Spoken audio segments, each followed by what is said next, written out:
अंजलि करेंगे आदरणीय जस्सी भैया। बोलिए आचार्य श्री विद्यासागर महाराज की। हम लोग आचार्य श्री की नगरी में बैठे हैं, एक ऐसे तीर्थ स्थान पर बैठे हैं। श्रद्धांजलि देने नहीं आए, श्रद्धांजलि उन लोगों को दी जाती है जो इस दुनिया से चले जाते हैं। आप अपने दिल और आत्मा से देखिए, गुरुवर यही है। बोलिए आचार्य श्री विद्यासागर महाराज की। बहुत रोते हैं हम, लेकिन दामन हमारा कभी नम नहीं होता और इन आंसुओं के बरसने का कोई मौसम नहीं होता।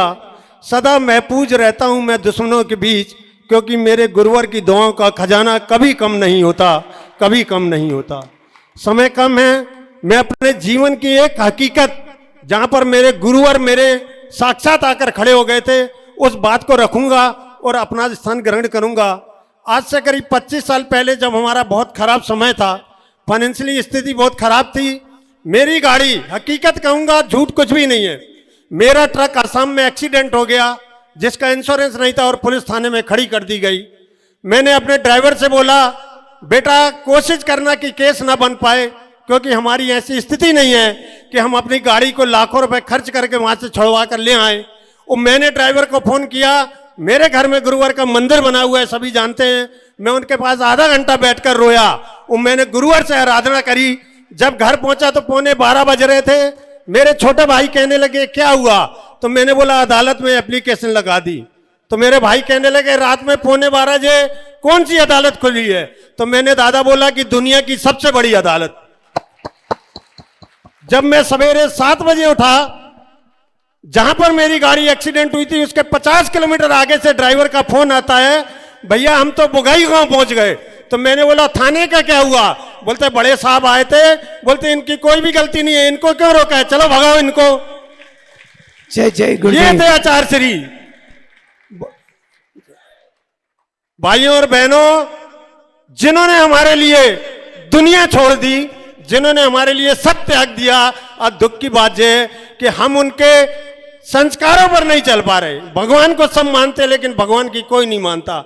मैं शाकाहारी हूं, इतना कहना चाहता हूं उन लोगों के लिए कि हम छोड़ देते हैं उस भोजन को जिसमें एक बाल होता है।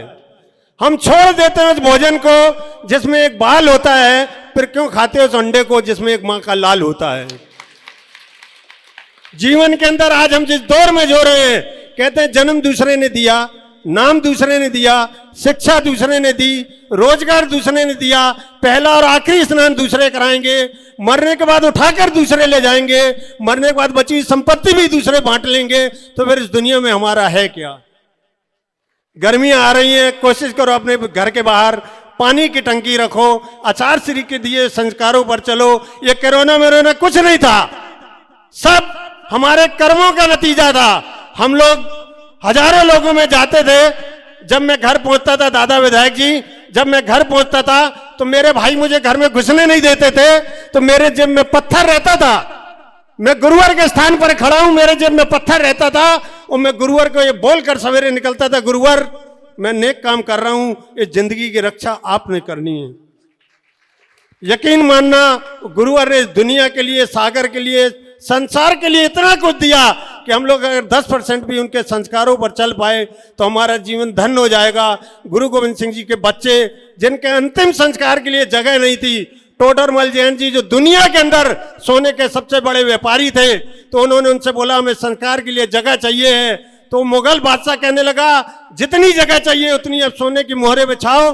तो उन्होंने पूरी सोने की मोहरें बिछा दी और उस जगह को खरीदा। तो ये देखकर बाबर की, उसकी मुगल बादशाह की नीयत खराब हो गई, तो बोलता है इस मोहरों को खड़ा करो। तो 78,000 सोने की मोहरें टोडरमल जैन जी ने बिछाकर गुरु गोविंद सिंह जी के बच्चों का अंतिम संस्कार करवाया था। और ये देखते ही गुरु गोविंद सिंह जी उनके पास आए और बोलते मांग तुझे क्या चाहिए। तो उसकी आंखों में आंसू थे, उनने जो वर मांगा, ऐसे टोडरमल जैन अगर इस दुनिया में हो जाए, वो कहता है गुरुवर मुझे ऐसा वर दीजिए कि मेरे यहाँ संतान पैदा ना हो। तो गुरु गोविंद जी रोने लगे, कहने लगे तुम ऐसा क्यों बोल रहे हो। कहता है गुरुवर मैंने अपनी सारी कमाई एक ऐसे नेक काम में लगाई है कि मैं नहीं चाहता कि मेरे आने वाली पीढ़ी ये बोले कि आपने सब कुछ लुटा दिया। ऐसे थे टोडरमल जैन। मैं विधायक जी से पहले भी विनती कर चुका हूँ श्याम जी कि सागर के अंदर टोडरमल जैन जी की कोई स्मृति बनाई जाए, ऐसे महान पुरुषों को ना खोएं। हमें यहाँ बोलने का मौका दिया। मैं आचार्य श्री बहुत संत मुनि बैठे, माताएं बैठे, सबके चरणों में ये आराधना करता हूँ। आपके संस्कार, आपके आशीर्वाद पर दिए हुए हम लोग चलते रहेंगे। जब भी जरूर पड़ेगी हम आपके साथ में खड़े हैं। इन बातों को थोड़ा सा किसी को बुरा लगा हो तो मैं माफी की चाहता हूँ। बोलिए आचार्य श्री विद्यासागर महाराज की।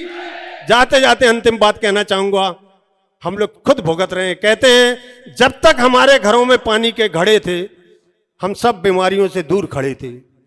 जब तक हमारे घरों में पानी के घड़े थे हम सब बीमारियों से दूर खड़े थे। आज हम सबके घरों में आरओ हैं, फिर भी बीमारियां हजारों हैं, फिर भी बीमारियां हजारों हैं। बोलिए आचार्य श्री विद्यासागर महाराज की।